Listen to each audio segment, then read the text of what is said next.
Brokerage firm Motilal Oswal मंगलवार 30 दिसंबर को defence sector को लेकर एक रिपोर्ट जारी की है। इस रिपोर्ट में ब्रोकरेज ने डिफेंस सेक्टर की 4 कंपनियों को खरीदने की सलाह दी है। इनमें भारतीय electronic, Hindustan aeronautics, Bharat dynamics और एस्ट्रा माइक्रोवेव प्रोडक्ट्स शामिल हैं। ब्रोकरेज ने इन 4 शेयरों को बाय की रेटिंग दी है। इसके अलावा इसने जैन टेक्नोलॉजीज के शेयर पर न्यूट्रल की रेटिंग बरकरार रखी है। मोतीलाल ओसवाल की ये रिपोर्ट ऐसे समय में आई है जब एक दिन पहले डिफेंस एक्विजिशन काउंसिल की बैठक में करीब 79,000 करोड़ की रक्षा खरीद प्रस्तावों को मंजूरी दी गई। इसके साथ ही मौजूदा वित्त वर्ष में रक्षा खरीद से जुड़ी कुल मंजूरियां 3.3 लाख करोड़ रुपए तक पहुंच गई। ये डिफेंस सेक्टर के सालाना कैपेक्स 1.8 लाख करोड़ के मुकाबले लगभग दोगुना है। ब्रोकरेज के मुताबिक डीएससी की ये मंजूरियां भले ही तुरंत ऑर्डर में तब्दील ना हो, लेकिन इनके दायरे और पैमाने से आने वाले 2 से 4 सालों में डिफेंस कंपनियों के लिए ऑर्डर फ्लो का जोखिम काफी हद तक कम हो जाता है।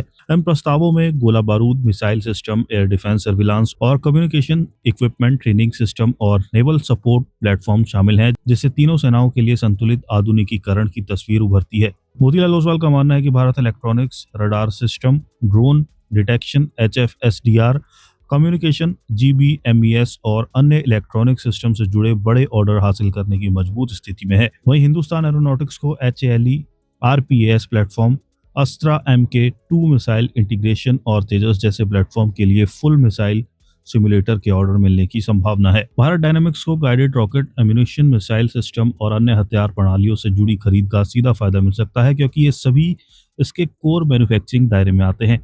ब्रोकरेज ने कहा कि सरकारी कंपनियों के साथ साथ निजी डिफेंस कंपनियों के लिए भी मौके खुल रहे हैं। Astra microwave products, Jain technologies, Larsen and Toubro, Tata advanced system जैसी कंपनियां कंपोनेंट सप्लाई के साथ साथ कुछ मामलों में फुली इंटीग्रेटेड प्रोडक्ट से फुल मिशन सिमुलेटर और SPICE 1000 में भी भागीदारी बढ़ा सकती हैं।